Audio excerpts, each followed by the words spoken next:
우리가 살아가면서 희망이 보이지 않는 사람들을 만날 때가 있습니다. 삶의 모든 면을 바라봐도 절망적인 현실뿐인 사람들을 만날 때가 있습니다. 우리가 그들에게 그때 해주어야 될 얘기는 뭡니까? 두 번 생각할 것도 없이 희망입니다. 희망을 말해 주어야 합니다. 플라톤이라는 철학자는 희망은 절망을 무너뜨리는 가장 강력한 언어다라고 말했던 적이 있습니다. 그런데 우리가 사람에게 희망을 말해 주어야 될 이유가 뭡니까? 사람이 희망을 먹고 사는 존재고 그저 긍정적인 사고방식이나 낙관주의 때문이 아닙니다. 우리 하나님이 희망의 하나님이시기 때문입니다. 여러분, 이사야서를 쭉 읽어보면 그 사실을 분명히 알게 됩니다. 이사야서는 두 부분으로 나누어져 있습니다. 1장부터 39장은 전적으로 타락하여 죄와 저주 가운데 살고 하나님께 등을 돌리고 우상 숭배하고 죄 짓고 사는 사람들을 향한 심판의 메시지입니다. 여러분, 이사야 1장 21절에 하나님께서 한탄하셨다라고 했습니다. 신실하던 성읍이 어찌 창녀의 성읍이 됐냐라고 한탄하셨다라고 했습니다. 그래서 심판하시는데 1장 28절 이하의 말씀을 보면 여호와를 버린 자들이 멸망할 것이고 시들어버린 상수리나무처럼 되고 물 없는 동산처럼 되고 불타버린 시로라기처럼 될 것이다 라고 하셨습니다. 정말 두려운 말씀이죠. 그런데 이사야서는 그렇게만 끝나지 않습니다. 40장부터는 희망의 말씀이 이어집니다. 심판 뒤에 회복이 있다, 다시 세워주신다 라는 말씀이에요. 그래서 이사야 40장 1절은 이렇게 시작이 되지 않습니까? 너희 하나님이 이르시되 너희는 위로하라, 내 백성을 위로하라. 오늘 우리가 읽은 9절 말씀 보면 아름다운 소식을 전하는 사람이 시온산에 올라가서 힘써 소리를 높여라, 외치라 라고 했습니다. 뭐라고 외치라 라고 했습니까? 하나님을 보라, 하나님을 보라. 왜 하나님을 바라봐야 합니까? 그분이 희망을 주시기 때문이죠. 여러분, 10절 이하에 보면 여호와께서 장차 강한 자로 임하시고 그의 팔로 다스리시고 또 목자같이 양떼를 먹이시고 어린 양을 모아 품에 안으시고 인도하시다라고 했습니다. 여러분, 이스라엘 운명이 심판과 멸망으로만 끝나지 않고 회복으로 끝난다, 다시 세워주심으로 끝난다 라고 전했던 것이죠. 우리 하나님이 희망의 하나님이시다라는 사실을 분명히 알려주는 말씀이죠. 그렇기 때문에 여러분, 우리가 희망이 보이지 않는 사람을 만날 때 말해 주어야 합니다. 희망을 얘기해야 합니다. 잘 될 겁니다. 다시 일어설 것입니다. 결국 다시 서게 될 것입니다. 그렇게 말해야 합니다. 여러분, 희망에 대해서 말하면 희망의 역사가 일어납니다. 그런 예가 얼마든지 있지 않습니까? 세계적인 발명가인 에디슨은 여러분 학교 부적응자였습니다. 도무지 학습을 할 수 없어서 학교에서 퇴학 처분을 받았습니다. 여러분, 자녀가 그렇게 하고 학교에서 돌아오면 보통 부모는 어떻게 말하겠습니까? 야, 이제 나 어떻게 낯들고 사니? 너 도대체 왜 그러는 거야? 이렇게 반응할지도 몰라요. 그런데 에디슨의 어머니는 그렇게 얘기했다라는 것 아닙니까? 야, 네가 너무 똑똑해서 학교에서 너를 못 알아보는 거야. 너를 감당할 수 없는 거야. 너는 잘 될 거야. 훌륭한 사람이 될 거야 라고 했다라는 거예요. 여러분, 그 얘기가 그를 살렸어요. 그래서 세계적인 발명가가 되지 않았습니까? 그런데 여러분, 우리 입술에 담겨져 있어야 될 진짜 희망의 말은 따로 있습니다. 오늘 우리가 읽은 베드로전서가 그것을 우리에게 알려주고 있습니다. 여러분, 베드로전서는 도무지 희망이 보이지 않는 절망적인 현실에 있는 사람들에게 주신 말씀이에요. 이 베드로전서는 AD 63년부터 64년까지 기록된 말씀인데 박해의 시기였습니다. 여러분, AD 64년에 로마에 큰 불이 납니다. 네로 황제가 이제 정치적인 위기를 맞이합니다. 그것을 모면하기 위해서 화제의 범인을 기독교인들로 지목하고 공공의 적으로 만들고 공격하는 것입니다. 자기에게 찾아온 정치적인 위기를 모면하게 되는 것입니다. 여러분, 그 당시에 살던 그리스도인들은 말할 수 없는 박해를 받았습니다. 박해는 로마 전역에 일어났습니다. 로마가 통치하는 전역에 일어났습니다. 오늘 우리가 읽지 않았지만 베드로전서 1장 1절 말씀을 보니까 베드로가 본도, 갈라디아, 갑바도기아, 아시아, 비두니아에 사는 흩어진 나그네들에게 편지한다라고 했습니다. 이 지역은 현재 튀르키예 지역입니다. 당시 로마의 속주였던 지역입니다. 그러니까 이 당시에도 박해의 비바람이 몰아쳤다라는 거예요. 박해의 폭풍우가 몰아쳤다라는 겁니다. 예수를 그리스도로 고백하는 수많은 그리스도인들이, 흩어진 그리스도인들이 말할 수 없는 박해에 놓이게 되었다라는 것입니다.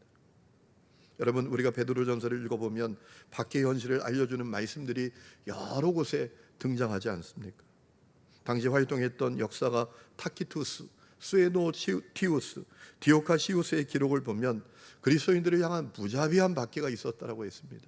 화형에 처하고 십자가형에 처하고 심지어 짐승 가죽으로 그리스도인들을 감싸서 개들에게 뜯겨 죽여서 죽어가게 만들고 네로 황제의 왕궁을 밝히는 불쏘시개로 쓰기도 했다라고 했습니다. 여러분, 이런 생각을 해봅니다.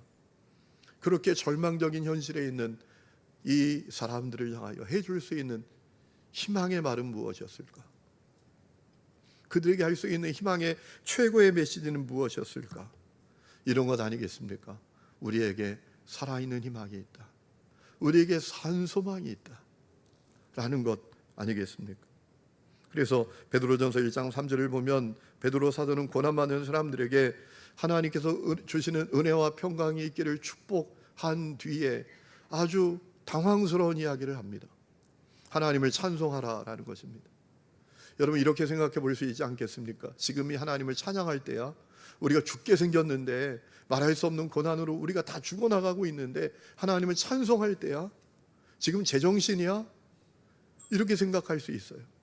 그런데 왜 찬송하라고 했던 것입니까? 산 소망이 있기 때문입니다. 베드로전서 1장 3절이 이렇게 말합니다. 우리 주 예수 그리스도의 하나님 아버지께 찬양을 드립시다.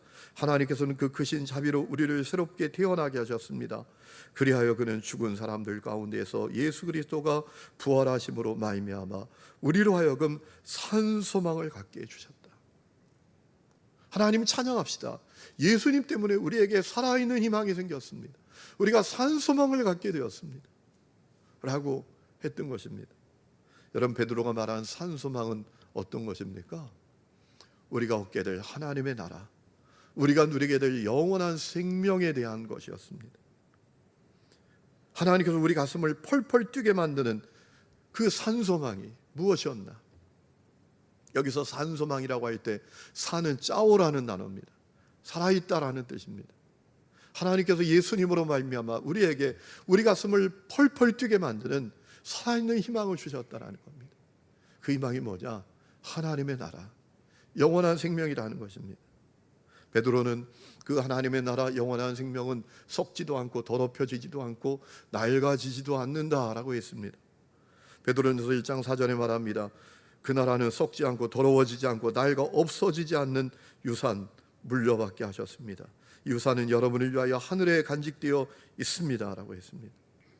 성도 여러분, 이 땅의 모든 것은 다 더러워지고 낡아지지 않습니까? 이따가 사라지지 않습니까? 제가 이번에 우리 정선 단기전도 같이 가다가 좀 마음이 아픈 일이 있었습니다.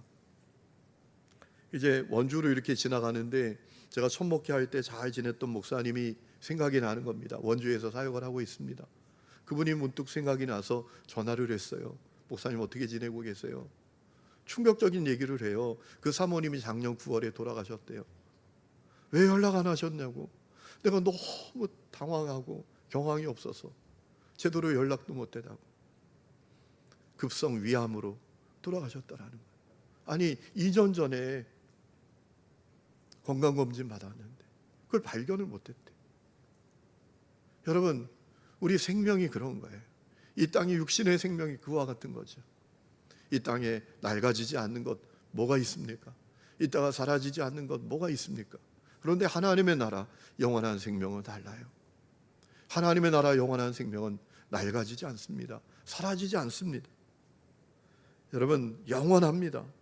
요한계시록 21장 22장 말씀을 보면 우리가 장차 누리게 될 하나님의 나라와 영원한 생명이 얼마나 경이로운 것인지를 상징적으로 알려주지 않습니까? 요한계시록 21장 2절에 그것은 마치 신부가 남편을 위해 단장한 것 같다라고 했습니다. 얼마나 아름다운지 여러분 상상이 되십니까? 신부가 결혼식에 얼마나 아름답게 단장합니까?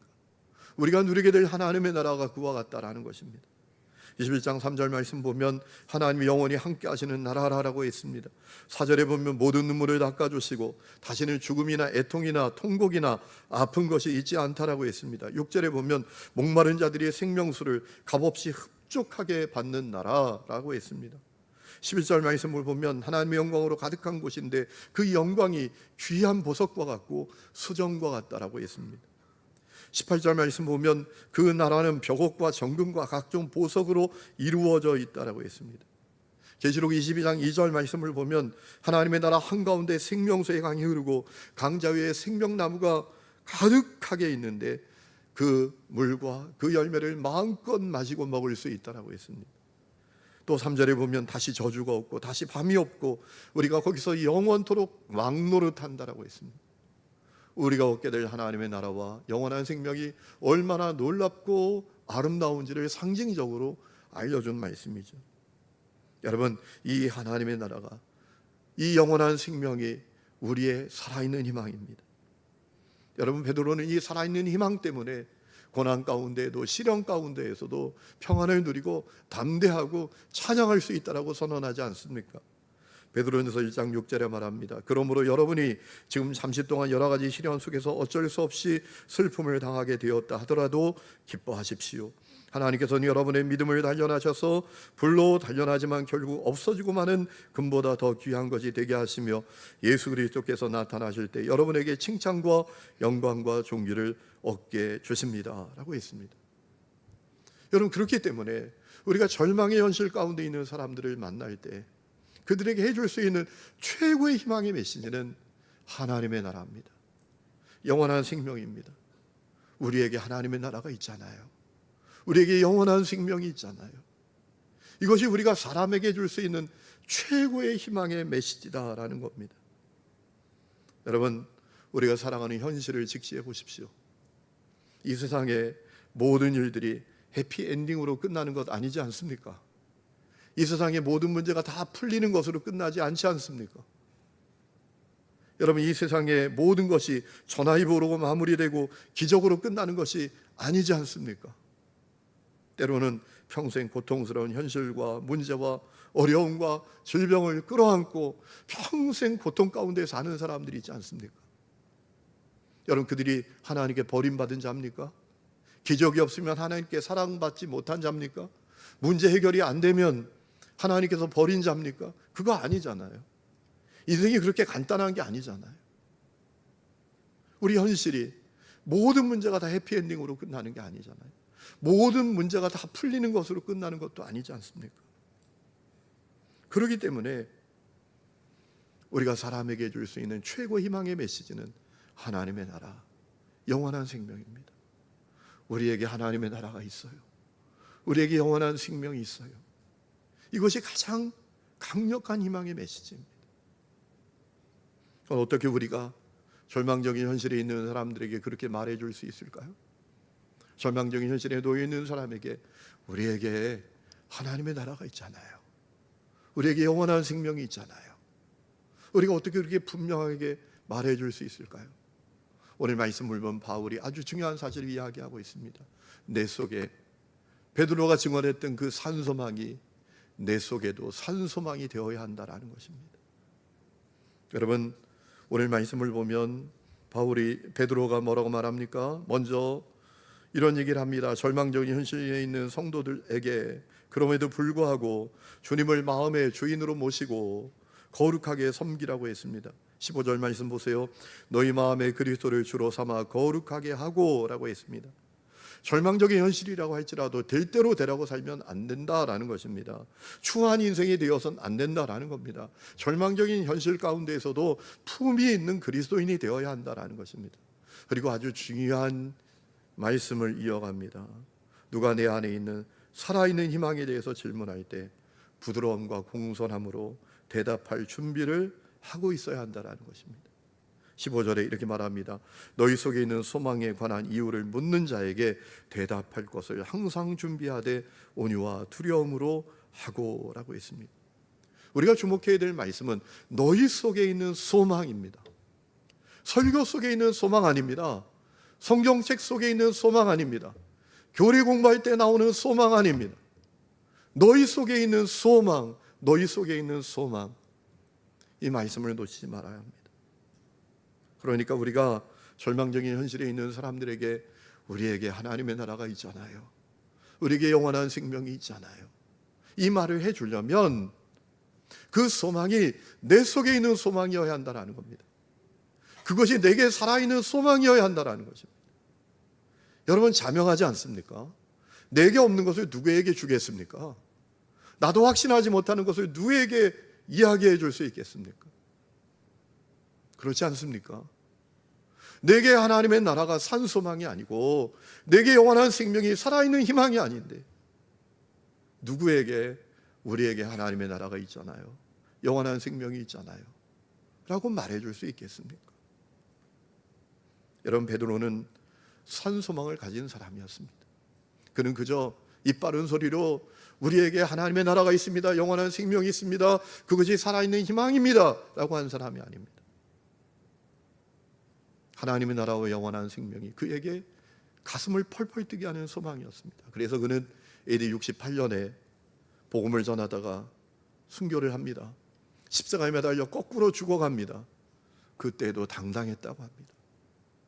하나님의 나라와 영원한 생명이 그 속에 살아있는 생명이었어요, 소망이었으니까.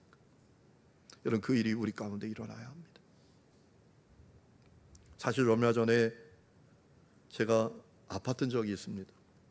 너무 위가 아픈 거예요. 어느 날 위가 너무 아픈 겁니다.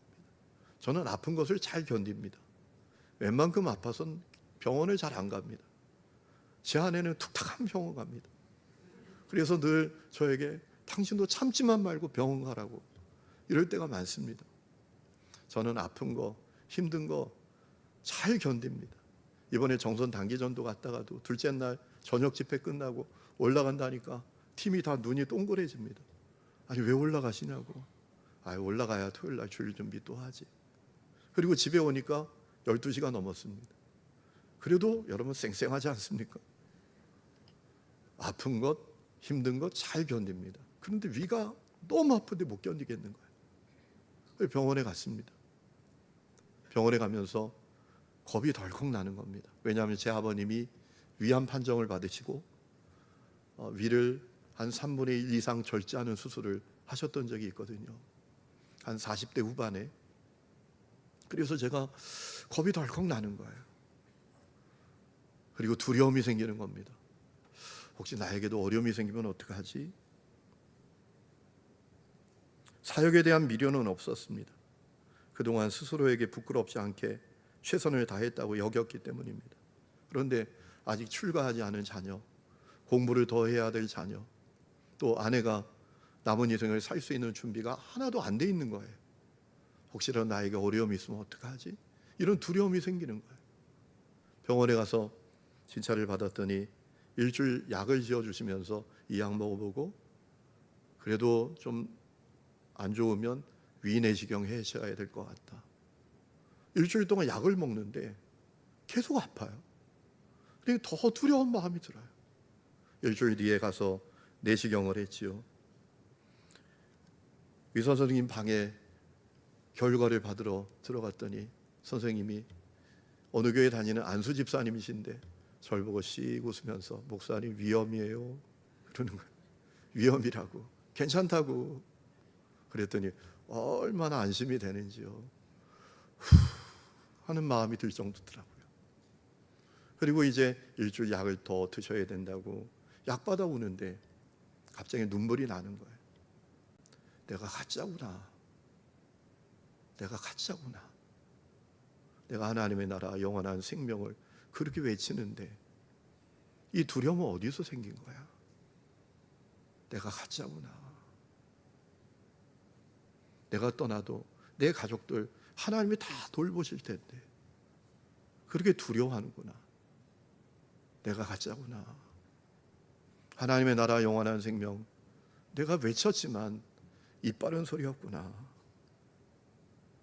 내가 전하는 말씀이 그러니 무슨 능력이 있고 무슨 역사가 있었겠나. 아이고 그냥 말이 쉽지 이렇게 들렸겠다라는 마음이 드는 겁니다. 그런 제 모습을 보면서 철저하게 회개했습니다. 하나님의 나라와 영원한 생명이 사실은 나에게 산소망이 아니었구나. 여러분, 고 이여령 교수 그 따님 되시는 이민아 자매가 암투병을 했지 않습니까? 그렇게 아주 당당하고 똑똑하던 이여령 교수가 딸 때문에 교회 나가게 됐다라고 하지 않습니까? 그분이 하셨던 얘기입니다. 어느 날 딸과 함께 교회에 갔습니다. 그런데 그날 사람들이 찬양을 부르는데 막 박수치고 춤추고 막 찬양을 하는 거예요. 자기 딸도 똑같이 막 박수치고 춤추고 일어나서 너무 싫더래요. 이게 뭐 하는 짓이야. 돌아오면서 그랬대요. 미나야, 그래도 네가 배운 사람이잖아. 너 검사잖아. 너 변호사잖아. 아니 그게 뭐냐, 방정맞게. 난 그거 제일 싫더라. 아니 일어나서 막 박수치고 춤추고. 제발 그거 좀 하지 마라. 그랬더니 그 딸 이민아 자매가 그러더래요. 아빠, 기쁨이 없는 종교는 종교가 아니에요. 하나님 살아계시고 영원한 생명을 우리에게 주시는데 기뻐하지 않을 수가 없어요. 춤추지 않을 수가 없어요. 뛰쳐나가지 않을 수가 없어요. 라고 하더래요. 그때 이여령 교수가 많은 사실을 깨닫게 됐답니다. 사랑하는 성도 여러분, 오늘 여러분 속에 하나님의 나라와 영원한 희망이 살아있는 희망이십니까? 그저 책 속에 있는 희망 아닙니까? 우리 주위엔 평생 공고한 인생을 끌어안고 고통 가운데 사는 사람들이 많습니다. 말할 수 없는 질병 가운데에서 공고하게 살아가는 인생들도 많습니다. 그들에게 해줄 수 있는 희망, 말해줄 수 있는 희망은 그저 잘 될 거다, 괜찮아질 거다, 이게 아닙니다. 가장 강력한 희망의 메시지는 우리에게 하나님의 나라가 있습니다. 우리에게 영원한 생명이 있습니다. 이것입니다. 그러기 위해서 우리 안에 그것이 살아있는 희망이어야 합니다. 내게 없는 것을 누구에게 줄 수 있겠습니까? 여러분 속에 주님께서 주시는 살아있는 희망이 불타오를 수 있기를 축원합니다. 그리하여 사람들에게, 공고한 인생들에게 우리에게 하나님의 나라가 있다, 영원한 생명이 있다라고 전할 때 그 말이 성령의 흐름을 타고 그 속에 박혀서 그럼에도 불구하고 평안을 누리게 하고 담대함을 누리게 하고 승리케 하는 역사가 있기를 주의 이름으로 축원합니다.